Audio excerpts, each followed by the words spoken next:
everybody, Katie here. Welcome back to my bubble. We are here in Kentucky. It has been just rain after rain. We had a couple of nice days, got some stuff done, but I did notice yesterday that we've got garlic scapes coming on and I'm super excited. So we're going to run out and we're going to cut those today so we can make some garlic scape butter, and we're going to make some sauerkraut because there's not a whole lot I can do outside today. So we are in the garden now. Everything is looking really, really good. Everyone's doing just great. But our main concern right now is the garlic. So, for those who may not know, in your garlic, this is a garlic scape. And this is the bloom. So what we want to do is we want to actually cut it off, and then when we get in the house we'll cut the bloom off. But we only want to take the scapes that have curled because they are ready to go. Here's a small scape. We're not going to take it. It's not ready. So if you come out and you've not paid attention and your scape is actually standing up like this, it's too old and you don't want those. So we're going to clip all these curly ones off. So I got just a regular old pair of scissors, and we're going to go through and just snip it right off. And we're going to collect a few. Sometimes they're hard to see. They do camouflage quite well. But yeah. All right. That just smells so good. I have not had breakfast yet. So these smell delicious.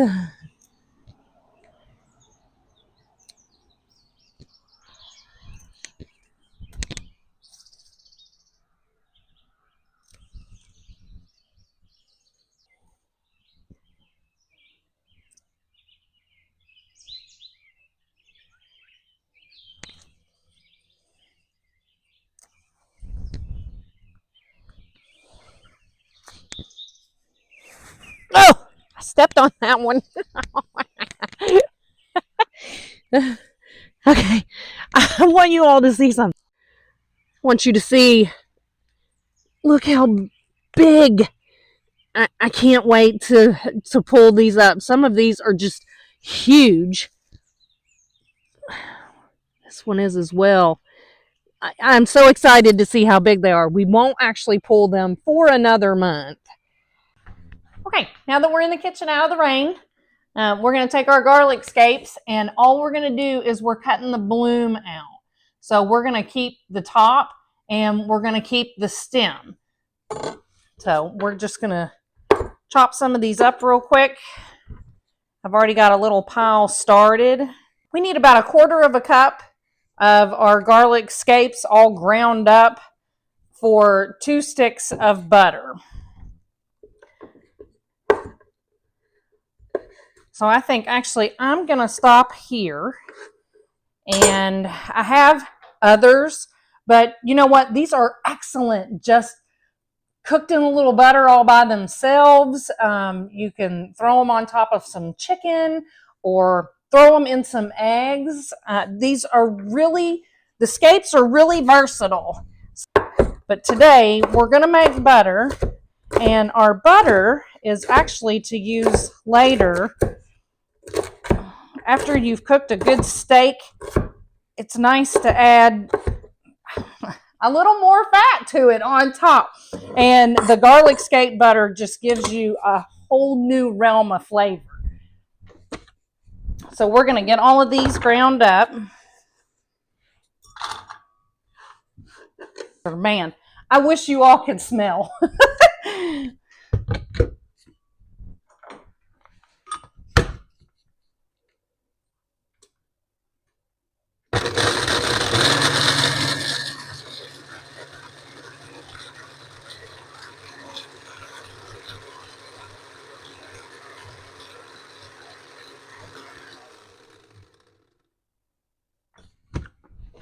All right, let's take a look.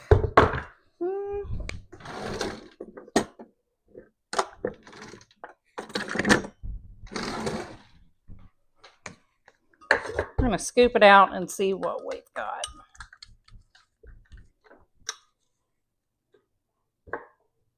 Oh, beautiful.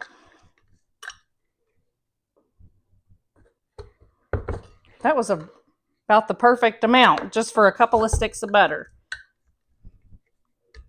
So we'll leave it at that. Now, there's your scapes all ground up. Not too liquidy. It is chunky. That's how you want it. We're going to throw our 2 sticks of butter in our mixer so that we can get them creamed up. You can do this by hand. You do not have to have a mixer. You can use a fork as long as your butter is nice and soft. Our butter has been sitting out all morning, so we are ready to go. I am using the paddle mixer on it.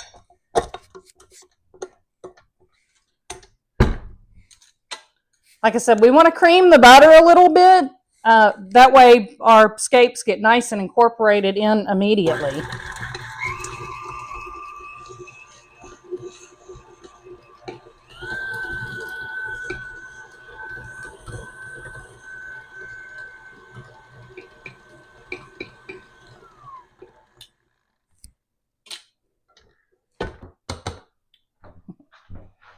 Okay. Get your excess butter off your paddle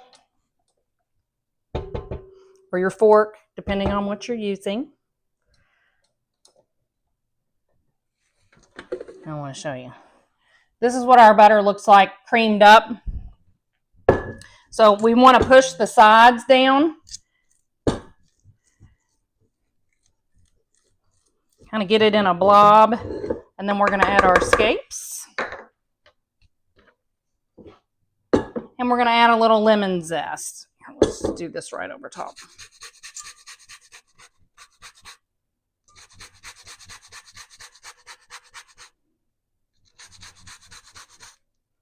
You know, that's fine. It's about a quarter of a lemon.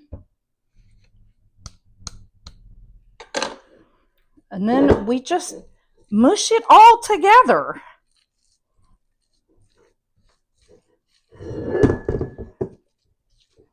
Oh boy, that smells good. The lemon really adds a little extra something. You can just smell the difference. It smells like you're already cooking.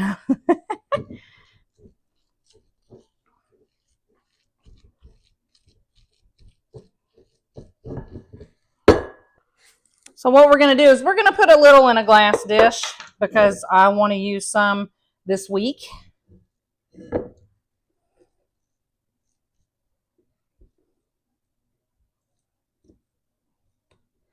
And the rest of it, I am going to put in a little parchment paper so that I can put it in the freezer. Because I will be making a lot more of this so that we can use it through the winter as well. Earlier you saw me, I only picked about half of the garlic had scapes on it. Within the next week or two, I will be able to pick scapes off of all the other garlic. And then we will make again.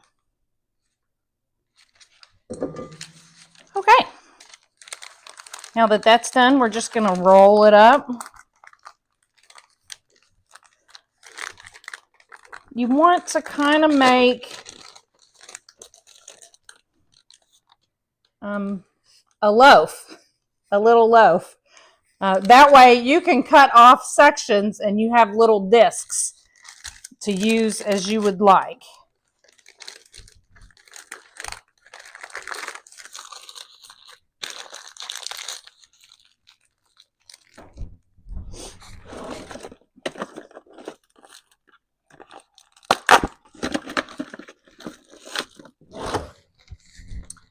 I'm going to put this in a baggie as well, just to protect it from the freezer. So I can fit another one in this baggie, which I will do later. But there we go. And this goes in the freezer And this goes in my refrigerator. So now we're ready to make our sauerkraut. I have 2 heads of cabbage. Unfortunately, these did not come out of my garden. They are from the grocery. But I love sauerkraut. I actually eat like 2 small hamburgers and some sauerkraut almost every morning if I can. And I've had to buy sauerkraut. Shame on me. But now we're going to make it because it takes about a month. So I peel off the outer 2 layers and dispose of them, especially if they're grocery store, just because those are the leaves that have been exposed to other people's cooties. So we're going to take off all the outer leaves. And these go to the compost. Oh, now I'm going to peel off the outer 2 leaves to save to help seal the top of our jar.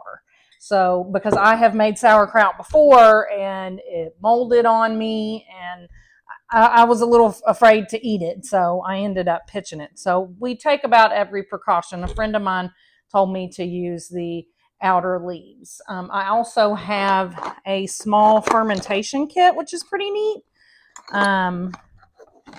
It came with everything I needed: a real heavy like ceramic puck and the lid that lets it breathe. And oops, this is by, just says home fermentation kit. Just a moment.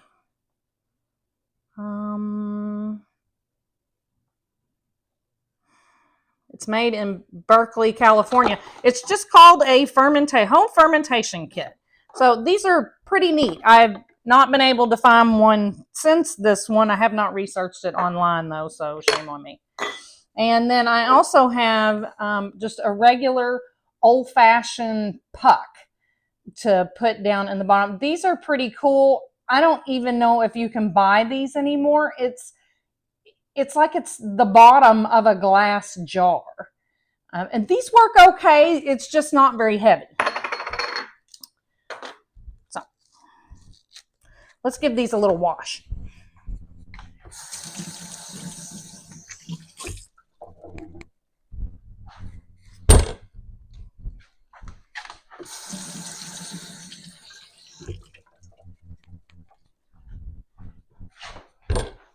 Now we're going to peel off our outer leaves, just in case we need to use 1 or 2 later. Take one off of this one too.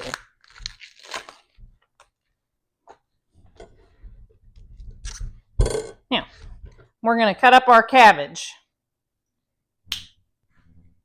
I love TV magic. So, now that we're all cut up, I almost forgot I got a new toy. So excited! It's a giant bowl. I know other people would not find this exciting, but I really do. So we're going to weigh out our cabbage. I know my bowl weighs about 2.5 pounds. So we're going to tear that out. Good.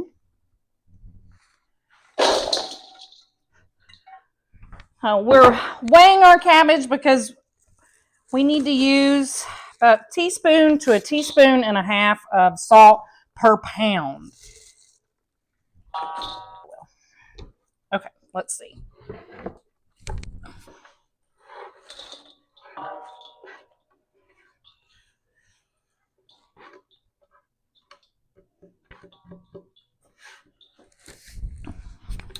Okay, so we have about 5 pounds of cabbage.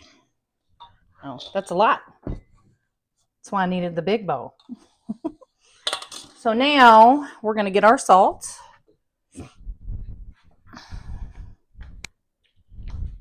There is 3 teaspoons and a tablespoon of salt.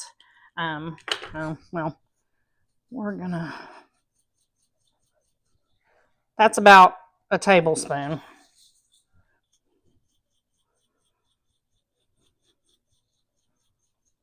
Three, 6,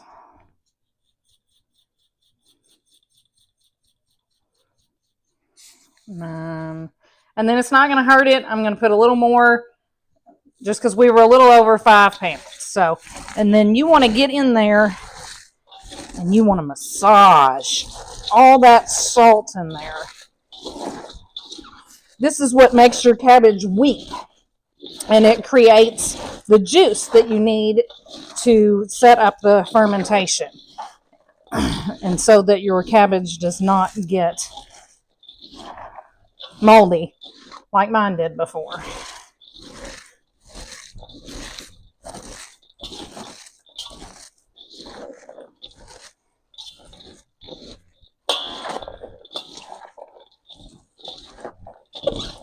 I found that if you do not use enough salt, you will not get enough of the liquid.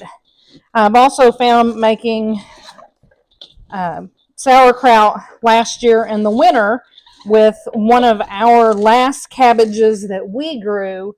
The cabbage sat in the pantry for a couple months. It was fine. It did not mold or anything like that because it's nice and cool out there. We do not heat it. It's also my laundry room. But the cabbage was a little dry just from where it had set for 2 months. So I did have to add a little more salt than normal, and I had to add a little bit of water. But it fermented just fine, and it tasted just fine.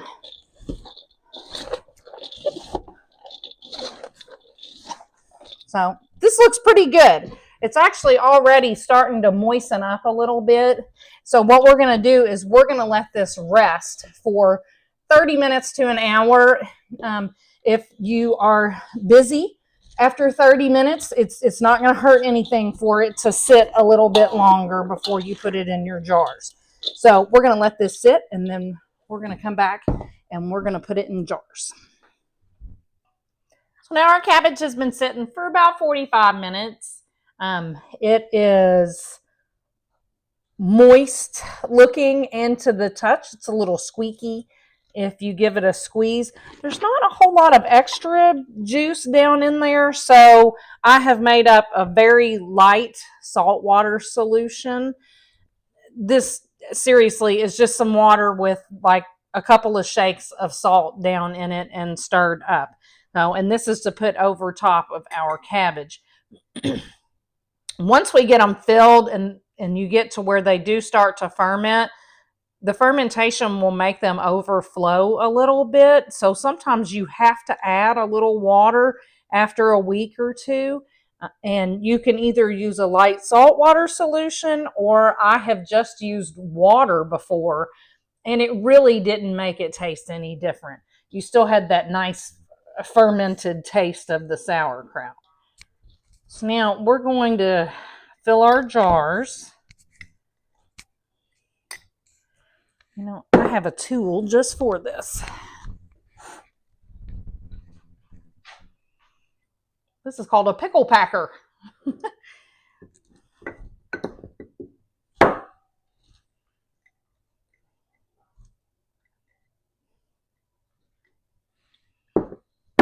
So you do want to leave a little bit of room up at the top because you've got your liquids, you've got your puck or your cabbage leaf.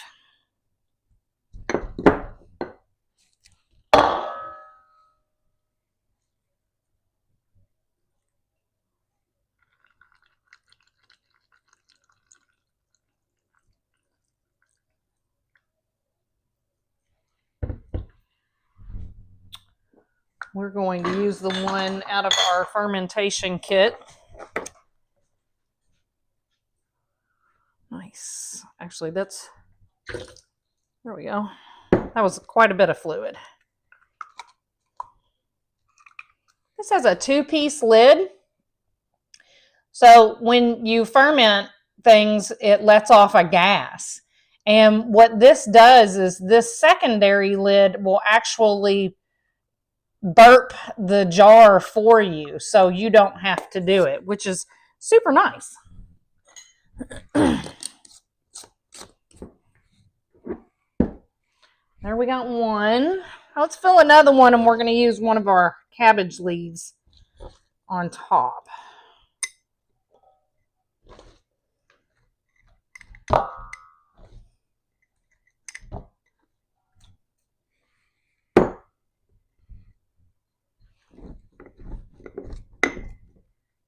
We still have lots of room.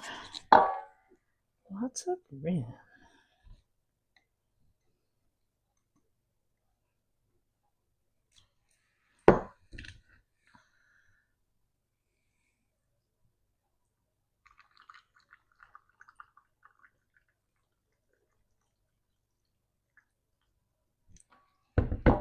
Very nice.